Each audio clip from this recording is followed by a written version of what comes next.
Gosh, I feel like I should walk across the stage. I Really walked during the break. wonderful, wonderful.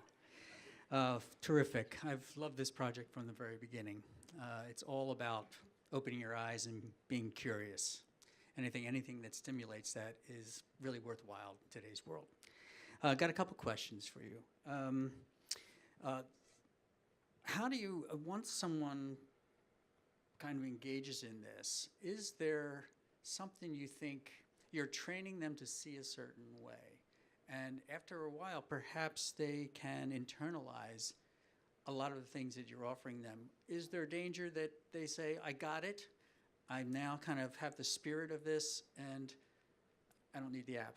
I think that I really hope that people do feel that they don't need the app, because I think that that's what I'm aiming for, and I think they would still be very interested in the editorial content and the ways that we expand our brand to other offerings.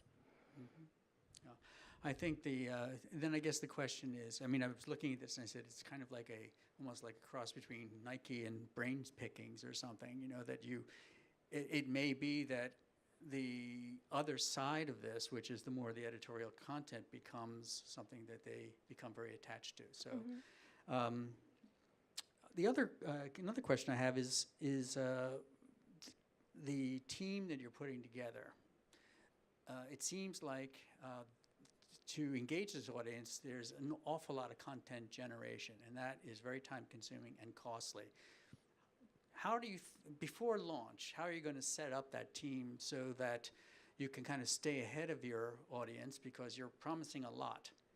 Yeah, well, right now for the prompts, I'm creating a lot of them, and I'm also taking suggestions from users who have been using them, so that helps with the prompt generation. And then as far as the editorial content, I'm still looking for people to collaborate with, so if any of you love walking, you can get in touch with me and help me write articles. And I have also a number of people who I'm already working with. Mm-hmm. So. Okay. As I was looking at the experience of watching the wind, which I thought was a great prompt, it made me think of, are you going to be preloading your prompts? And if you say the prompt is go out and enjoy the sunny day and it's raining, how are you going to be controlling the kind of up to the minute, natural conditions that are going to go on weather-wise? Right now, the aim for the prompts is to have them be applicable at any time in any city, which is limiting in one way, but also opens up possibilities. And I think in the future, I'll add the capacity for people to specify what city they're located in, and then I can modify the prompts based on real-time events in those cities. Mm-hmm. Okay. So it will be almost customized per location or destination. Yeah. Okay.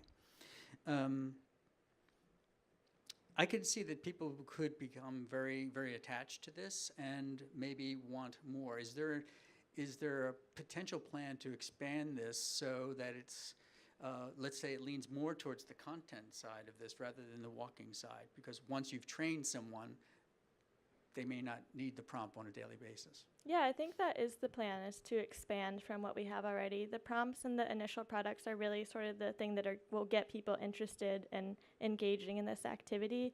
And I think that through strategic partnerships, it'll create a lot of value for the sponsors and those people to create events and expand what we're offering them. Can you talk a little bit about a strategic partnership? What would be ideal for you? Sure. One that I think that would be really exciting is a company called Hydro Flask that produces insulated water bottles. And their values is basically that life should be refreshing and unexpected, which I think ties in very well with the Amblers manifesto. And so to work with them, I think it would be interesting to have, for advertorial content, they're really in support of public parks and green spaces in cities. So creating content about the importance of green space in cities and spending time in your local parks and preserving them. And then as far as events go, something like navigating in the park or a psychogeographic exploration, I think would tie in with both of our companies. Great. The target demographic was, what was the age group again? 21 to 35. Right, okay. So I'm imagining, when do you see someone taking full advantage of this?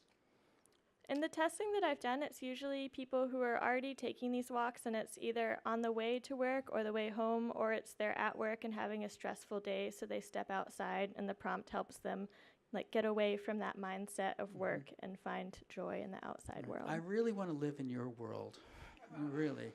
The idea of really being mindful about getting to work in the morning is a perfectly acceptable ambition, I think. You know, it's really great to kind of not just rush there, but to find new things and discover new things during that period of time. So, anything that's keeping you awake at night at this point, besides this project, but